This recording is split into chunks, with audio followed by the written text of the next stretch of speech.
I'm finna show y'all something so crazy, bro. I can't even talk right. Hold on. Surprise. Look at the Nissan, bro. Look at the Nissan. No. Everybody just lost their car today. I ain't gonna fake it. This is a sad day. Now, I gotta say, a lot of people that ask about St. Louis accents, and on camera, I actually hide mine pretty well. But that is a true and tried St. Louis accent right there. If you're ever wondering how people, well, at least black people and minorities in St. Louis speak, that right there is an example.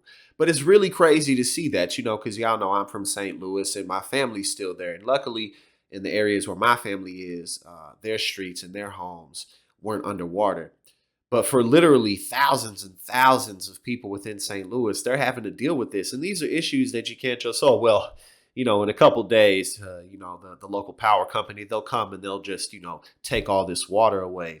And really what I want to talk about is just how really on a yearly basis, we're seeing the weather conditions get worse all over the country, all over the world as the climate continues to change, and how, much of our country continues to have the stance that we really don't need to, move with urgency towards cleaner energy sources, even though we're seeing literally walls of water swallow cities whole practically. Ugh.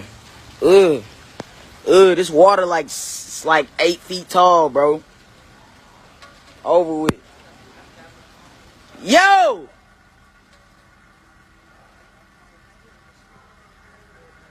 You good, Brody?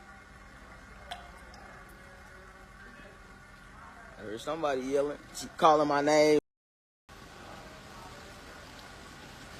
And it's not just St. Louis that's experiencing this. Also, other states throughout the Midwest and the South. And we think back years ago to when the levees broke with Hurricane Katrina and the devastation that New Orleans underwent after that. And just year after year, as hurricanes do more damage, as flooding gets worse, as heat gets worse, as we have fires literally in the Arctic in places where you never think that they'd be, as people in California are having to deal with wildfires and going outside and the sky's literally red. And this really just makes me think, about what I learned about how there used to be lead put in pretty much everything. And we knew that it was poisonous. We knew for quite some time that it was poisonous. But because big business already put that product and, the supply chain and everything was in circulation and where lead was just making those dollars, they fought for decades to keep lead in everything. We finally got it out, but it's just amazing what human greed will do. We have these examples right in front of us. It's not like it's like in 30 years this weather will get bad. No, people are suffering this more and more and more. And yet, just for the sake of oil companies and for the petrodollar, we're continuing to pursue forward. This really makes me think about Build Back Better, about how much it got scaled down, and just the overall culture and attitude of the Democratic Party and the environment that politicians are in, to where basically it's like, well, just continue to give more and more to people who don't want. Give more to people who don't want. Whoever's not in your agenda, make them happy, but screw your own base.